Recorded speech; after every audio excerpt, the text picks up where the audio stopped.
bir zincir, yine 3 trabzanın üzerine 3 sık iğne.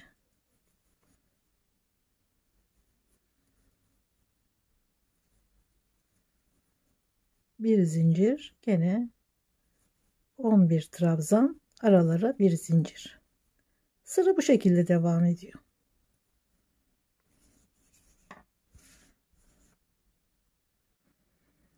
Sırayı 2 trabzanla bitiriyoruz. 2 trabzanla başladığımız gibi.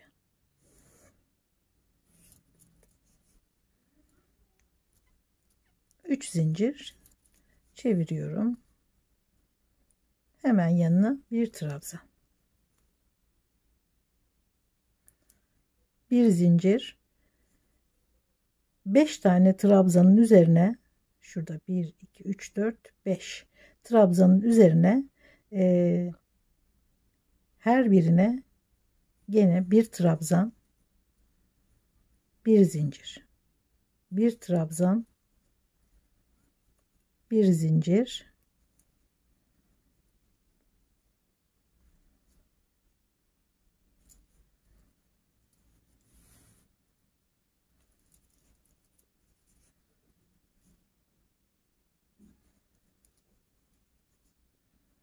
iki dört beş.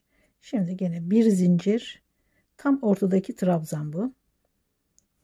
Bunun içine gene bir trabzan, bir zincir, aynı ilmeğin içine bir kere daha batıyoruz.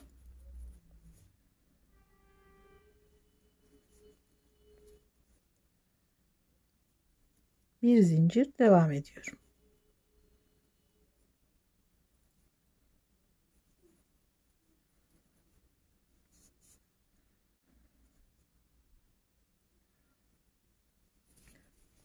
Burada 3 trabzanın üzerine 3 sık iğne örmüştük. Araya bir zincir, 3 sık iğnenin ortasına bağlıyoruz. Bir zincir, aynı örgüyü tekrarlıyoruz. Her trabzanın üzerine bir trabzan, bir zincir olarak ortadakine de çift batarak sırayı bu şekilde tamamlıyoruz.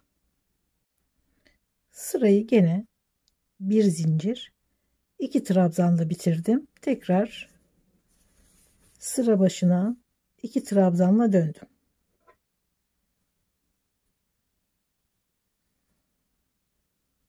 Şimdiye kadar ördüğümüz gibi 1 2 3 zincir, 1 2 3. trabzanın üzerine bir sık iğne. Şimdi 5 zincir, bir tane atlıyoruz diğerine. Şuradaki çift battığımız ikili trabzanın yanına. Şimdi buraya batıyoruz. Bu ortada kalıyor. Gene 5 tane. Şuraya atlıyoruz. 3 zincirle başladık. Ortada 3 tane 5 zincir olacak. 5 zincir, bir tane atlıyoruz diğerine. 3 zincir, 5 zincir, 5 zincir, 5 zincir. Şimdi 3 zincir çekiyoruz. Şurada sık iğne vardı ortada. Onun üzerine bir tane trabzan. 3 zincir. 1 2 3. trabzana bir sık iğne. Burayı ördüğümüz gibi. Sonra 5 zincir, bir tane atlıyoruz. 1 2 3 4 5. Şu çift battığımızı atlıyoruz yanındakine.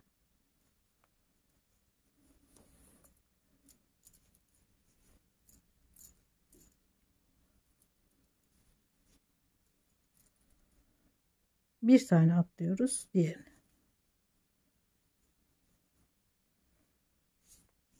3 zincir, 5 5 5 zincir. Şimdi gene 3 zincir ve sık iğnenin üzerine bir trabzan. 3 zincir ve gene deseni takip ederek sırayı tamamlıyoruz. Sırayı gene 2 trabzanla bitiriyorum. Gene 2 trabzanla başlıyoruz.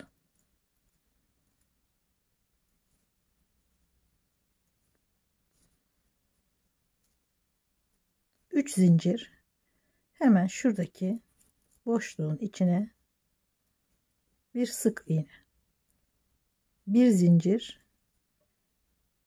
tam orta noktasındaki boşluğun içine 11 trabzan.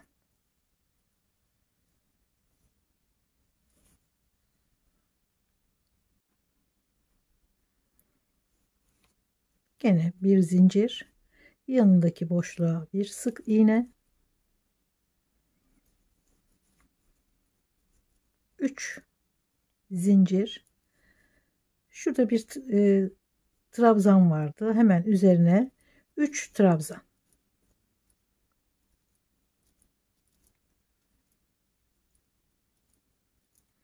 Bir alttaki desende olduğu gibi şurası.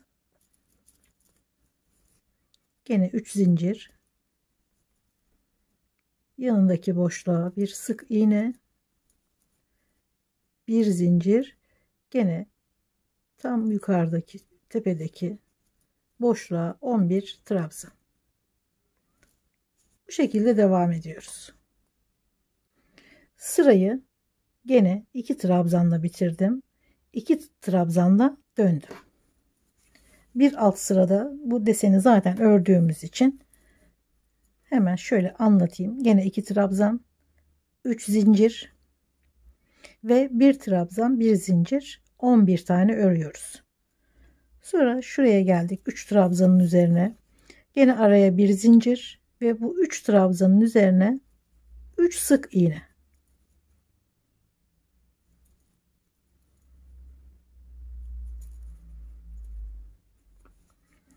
Şurada örmüştük aynısını ve gene araya bir zincir, gene trabzanların üzerine bir trabzan, bir zincir. Sırayı bu şekilde tamamlıyoruz. Evet, 2 trabzanla bitirdim. 2 trabzanla sıraya başladım. Bu son sıramız. Bir tane zincir çekiyorum araya. Trabzanın üzerine bir trabzan ve bunun üzerine bir tomurcuk yapıyoruz. 3 zincir. Şöyle 2 tane ipi alıyorum şu şekilde. Araya bir zincir.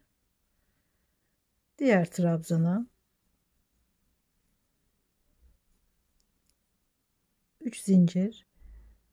Şöyle 2 tane ipi alıyorum. İlmek kaydırıyorum. Bir zincir.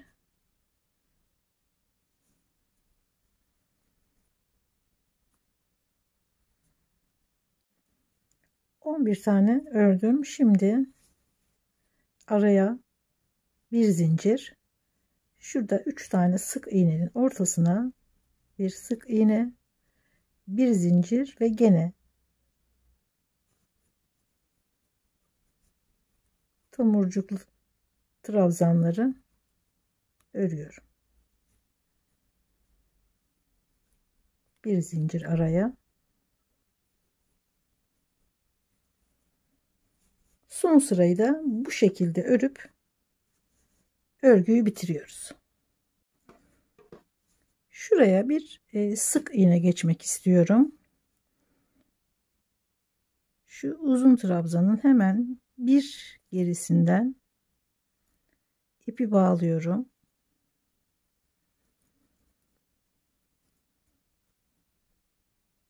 Ve hemen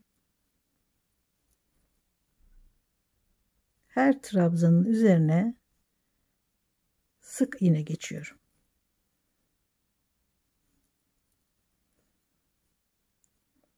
Biraz daha toplaması gerekiyor yakayı. Şu ortaya bir tane ve trabzanların üzerine bir tane sık iğne.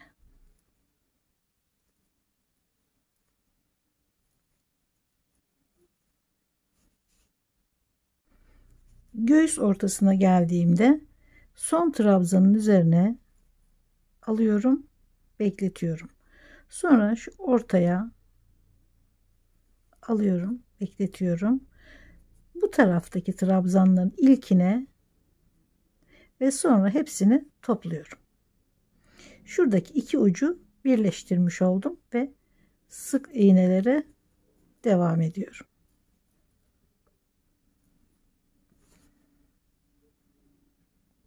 Evet, örgüyü bitirdim. Çok şık, çok güzel. Gerçekten hem kolay, zevkle örülebilecek bir model, hem de çok kolay. Yeni başlayanlar için de gayet rahat örebilir, hiç zorlanmadan. Umarım beğenmişsinizdir. Gerçi bu modeli ikinci örüşüm. Dediğim gibi ötekinde yabancı dil olmadığı için çok sordular, niye kendi dilimizde göremiyoruz diye. Onu umarım telafi etmişimdir. Videolarımı beğeniyorsanız ve bundan sonrakileri de izlemek isterseniz beğenmeyi ve abone olmayı lütfen unutmayın. Görüşmek üzere, sağlıkla kalın.